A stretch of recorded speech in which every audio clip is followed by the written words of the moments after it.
Hey, welcome back to another edition of My Car Guru. This is Lenny Lawson, the Car Guru. I'm a new car dealer in Greenville, Tennessee, and I have been in the car business for going on 48 years now, and that's a long time. Why aren't you retired, Lenny? Well, because I still own a car dealership. Well, two basically. They're on the same premises, but a Nissan store, Gateway Nissan and Gateway Ford. When you own one, you have to pay attention to it unless you have really, really well-educated and competent people working for you, which I do. But then you have to be 100% confident that they're ready to run it by themselves, which I don't think they are yet. Now, maybe they think they are. Maybe I should ask them. But I'm not ready to go to the house yet. I'm enjoying myself. I love educating people. I guess I inherited that gene from my mother. She was a school teacher. Her first job, I believe, was a school teacher in Princeton, West Virginia. And then they moved from there, and she decided to be a full-time mom until I got into the third grade, and then she started teaching again at the same school, and she taught the sixth grade until she decided, or really was invited, to become a television teacher. So this was the cutting edge of education, and believe it or not, it was in Kanawha County, which is the county where the capital of West Virginia is. Do you know what the capital of West Virginia is? That's right, Charleston. You know, I always kid people. They say, well, we're going to Charleston on vacation. I said, really? West Virginia? They say, no, not West Virginia, South Carolina. Oh, okay. But my mom became a television teacher, had her own show, and I don't remember what grade it was for, but that's when they started installing TVs in classrooms, and she did that. Then we moved to Tennessee. My dad decided to become a Chevrolet dealer, and so bought a Chevrolet dealership in Greenville, Tennessee, and then Mom went to ETSU and worked with those people to develop their educational TV. And so she became a TV teacher here. Her name of her show was called, now get this, Banana Boats to Bangkok. Now, what kind of name was that? Well, apparently it was a hit. The kids loved it, and it was all about the world. She just did all kinds of worldly, maybe that's the wrong term, geographic and cultural education. And maybe that's where I got my gene for doing a podcast/radio show.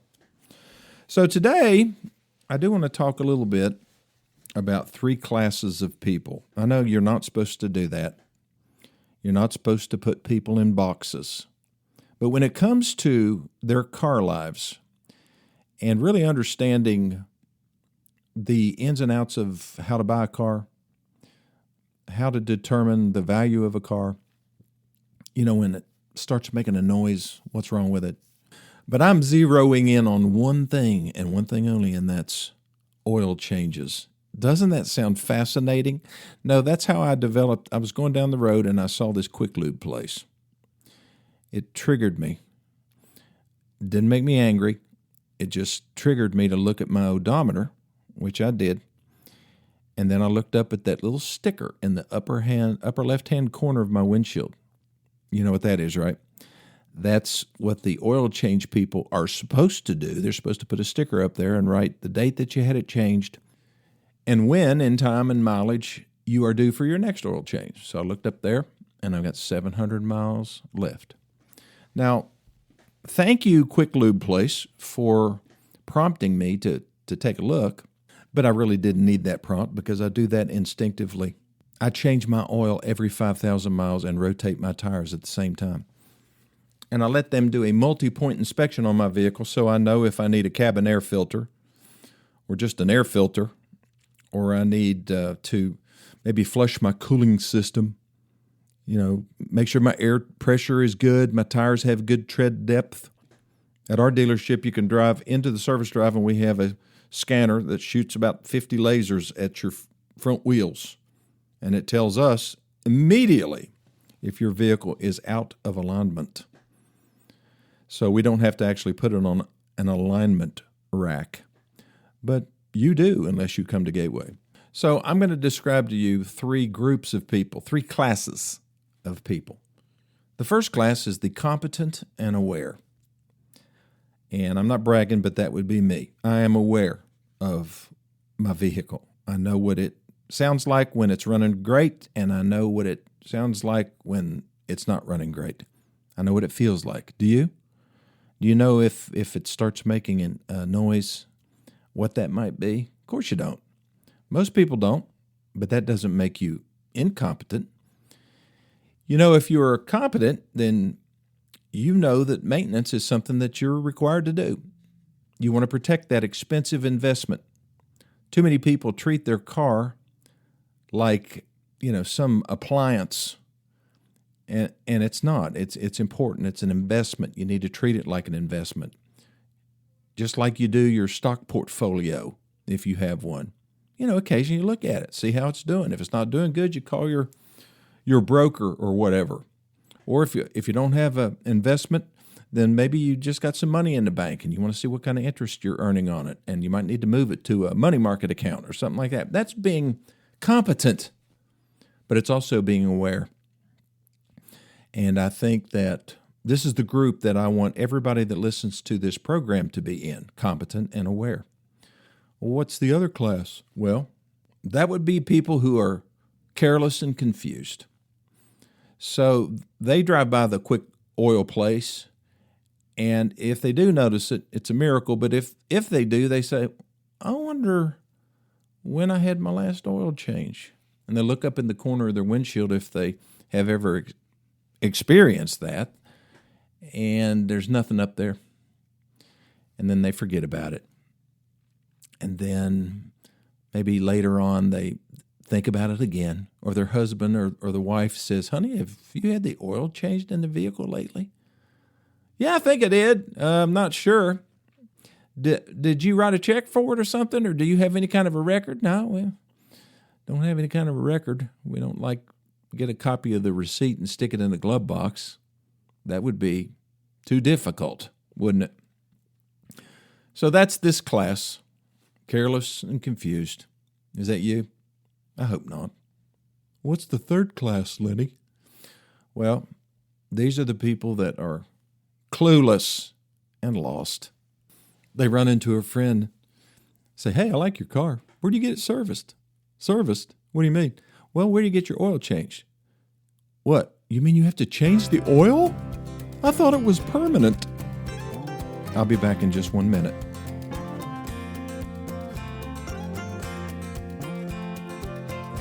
Alrighty then, I am back. My nephew Max, he's my general sales manager and my finance manager that works here at Gateway Ford and Gateway Nissan. They're in Las Vegas. No, they're not gambling. Well, they might be. I'm not sure about that. They might go to the roulette wheel. I was in Vegas with Max, I don't know, was it last year? We went to a Ford meeting, and he had $100 in his pocket. And we were walking past the roulette wheel. He said, I'm going to put $100 on black. Really? Yep. I might as well get it all done at once. So he put $100 on black. It hit black. Then he had $200. I said, okay, let's go. Let's go up to the room. Nope. Putting $200 on black. What? Don't do that. Yep, I'm doing it. So he puts $200 on black. Wins again. I said, okay, we're done. You got $400. Let's go to the room. Nope. One more time. Put $400 on black. Won again. $800. I said, Max, from now on, I'm letting you gamble my money. But I did talk him into stopping at that point. So maybe he's doing that. I hope not. I sent him out there to learn something. So the NADA convention is, well, that stands for the National Auto Dealers Association. They are located in McLean, Virginia. They are a huge organization. They represent all new car dealers in the United States. And most new car dealers join NADA because of all the resources that they provide to help us run our businesses better. One of the coolest things that they do is they have this thing called NADA 20 groups. And what that is they put together 20 dealers or many groups of 20 different dealers that are the same size. They meet like 4 times a year. They come to a vacation location or whatever. Most of the guys bring their wives. Many of them don't. And they have regional 20 groups where you can meet with 20 dealers that are from your basic, maybe the Southeast region. Sometimes I've been in 20 groups that had dealers from all over the country. And really, it's hard for me to relate to a dealer in Washington State or in California. So my favorite 20 group to be in was one that had dealers from the South and dealers that were kind of rural like we are. We're not in a big town. The population of our town is 16,000. So if I'm sitting in a room with 20 other Ford dealers, I want them all to be pretty much the same size as me so that I can do some apples to apples comparisons. What do we compare? We compare our financial statements. We send our financial statement every month to NADA. They put it into something called a composite. And it is I'd say it's probably half an inch thick. And what it does, it takes every single one of the 20 dealers and it lists every single line of their financial statement. And you get to compare yourself to every single other dealer. I mean, that includes how much money you have in the bank, how many cars you sold last month, how many new cars, used cars, how much you made on them, how much you lost on them. What your customer satisfaction scores are. I mean, it compares everything. And you go to these meetings, and it is just wall-to-wall conversation all day long. And you try to come up with ideas to improve your business. That's one of the things NADA does. But this convention that my nephew is at is huge. I mean, there will be, I would say, 35,000 people come to this convention because the dealers send their employees. Sometimes they take their wives, and there's a bunch of new car dealers in this country. They have this big convention floor. And so Max called me. He said, "Lane, you won't believe this." I said, "What?" He said, "I'm walking down the aisle on the convention floor, and there is a robot walking towards me, and it has a basket with oil filter, 5 quarts of oil, an air filter, and it's demonstrating the fact that it can take parts from the parts department to the mechanic so that they don't have to leave their stall." I said, "Max, I didn't anticipate that one. We've got all this AI stuff going on, artificial intelligence, and it's not seeping into the car business. It is a literal Niagara Falls of information coming into the car business to help us run our businesses more efficiently." And I'm not surprised. I use ChatGPT, and I took a picture several months ago of the front page of my financial statement, and I just said, "Analyze this." And I mean, faster than you could snap your fingers. Here's this complete, 3-page long analysis of every line on my financial statement. Stuff that most of it I was aware of. There were a couple surprises in there. Not bad surprises, but it just said you might want to look at this because this is below industry averages. I mean, I was just shocked. A comparable thing for you as a homeowner, a consumer, running your family business, you could take pictures of your bank statements. And if it listed the actual people that you were paying and the amounts, it could analyze that for you. So you're spending too much on going out to eat. And it's just amazing what it can do. And we're just scratching the surface now. Are you afraid of that? Boy, my wife is. She is anti-ChatGPT, anti-AI. She said it's just something that she's resisting, and I've talked to a lot of people that are, but I'm not. I'm sorry. If that offends you, I am embracing it because I just feel like it's coming whether we like it or not, and those of us who learn how to use it the best to help us make our businesses better, make our lives better possibly, then those are the ones that are going to benefit, and the others are going to be left behind. Now, you may say, well, I'm fine being left behind. Well, you probably still have a flip phone, and that's okay too. And you have a very simple life, and that's beautiful. But I'm running a business, and I have to make it as efficient as possible and profitable as possible. That's what business is supposed to do. And so if I can use ChatGPT to help with that, then I will. But it's not just ChatGPT. There's so many companies that are getting involved in this. I was listening to CNBC as I was driving from a cardiologist appointment this morning, and it was talking about how the AI company stocks are going up like a rocket ship, and the traditional software company stocks are going down. So, for example, if you're a programmer, you write computer programs, you won't need to buy software. Now, this is a little bit it's not too far off, but it's out there, and it's probably sooner than we think. But you won't have to write a software program to do something. All you have to do is tell the AI, the artificial intelligence app that you're using, to write a program to do this function. And within seconds, there it will be. Now, is that going to put people out of work? Yes. But hopefully, there will be other jobs that people will be able to do. But one of the most important things is to figure out how to use artificial intelligence, AI. Figure it out, especially if you're young or if you're still in the business world, which I am. And so I'm going to figure out ways to use it. Don't look at ChatGPT or any of these AI programs as something that's going to make all of our decisions for us.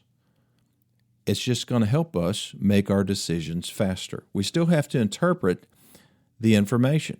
Well, how do you know if it's right? Well, you don't. How do you know what you read on Google is right? I mean, you have to do your due diligence. I'm looking at a piece of property right now. It's 1.48 acres. It's commercial property. And I have a plan for a building that I'm going to put on it. And I've got some other plans for it too. I don't really want to get into it, but still, it is property that I'm going to turn into a profitable venture, okay? Well, I had ChatGPT analyze the property, and I told it what size building I wanted on it and the other uses that I was going to have, and had it analyze the space that was there to make sure that it was adequate.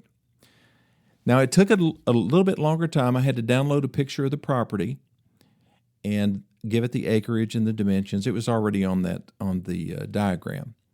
And it took it about, 30 to 45 seconds to come up with this diagram showing me exactly what I wanted to do, and then all the different pluses and minuses of arranging it this way. And so, could I have done that myself? Yeah, probably would have taken an hour to do it, but it did it in 45 seconds. And it's a good plan. And it's probably basically what I'm going to do. So basically, I'm trying to be competent and aware because I don't want to be clueless and lost. That doesn't sound like a recipe for a successful venture. Okay, I'll be back in just 1 minute.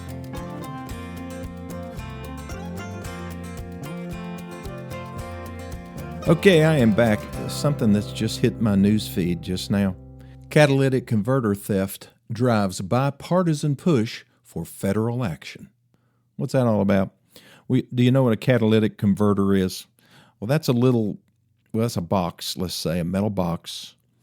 It's kind of flat, so it's not really a box, but it's attached and part of your exhaust system. And what it does is it has a chemical reaction that goes on inside that catalytic converter, or as some people around here call them, Cadillac converters, and it basically changes the exhaust into something that's less damaging to the environment. They've been around for a long time. They've been cleaning exhaust fumes for probably 40 to 50 years now. Well, people are stealing them. You may have heard this, but it's a big problem. Catalytic converter theft remains a costly and disruptive problem for dealerships and consumers nationwide. So they're coming to car lots like mine and stealing catalytic converters. How do we know when that happens? Well, we go out, fire up the car, and it sounds like a NASCAR race car. We haven't had that happen yet, knock on wood, but it's a big problem. And so why do they want to steal something that's a part of the exhaust system because of what's in the catalytic converter. Platinum, palladium, and rhodium. Rhodium's the big one, though. I've never heard of rhodium. It takes 2 to 3 minutes to steal one with basically a cordless saw. There is no VIN number, no serial number. It's very hard to trace. It sits outside underneath the vehicle. So, a thief, all they have to do is lay down on their back and start sawing away, and it comes out in just seconds. And a thief might get anywhere from $80 to $300 each from a shady buyer. What does it cost to replace it? Between $1,500 and $3,000 per repair.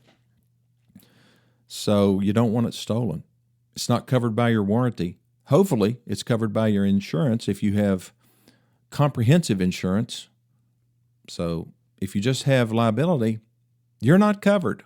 So what can you do about it? Well, park in a garage or near a wall or buy a dog, just attach him to the mirror and maybe he'll scare him off. But it is a serious problem, and I hope it never happens to you. But that's why they're stealing catalytic converters. And now you know the rest of the story. Who said that? That's right, the wonderful broadcaster, Paul Harvey. And if you've never heard of him, just go listen. You're probably, if you're under 40 or maybe 50, you probably never have heard of Paul Harvey. But that's how he always ended his broadcast. And I'll end this one with my cell phone number, 423-552-2020. Send me a text message of anything you want to know about cars. Send me your VIN number, and I'll do a complete history. Like if you're thinking about buying one and you want to know if it's ever been wrecked or anything, you can pull a Carfax, but you're going to have to pay for it. If you send it to me, it's free, and you can't beat that price anywhere. Well, thanks for listening, and I'll see you next time.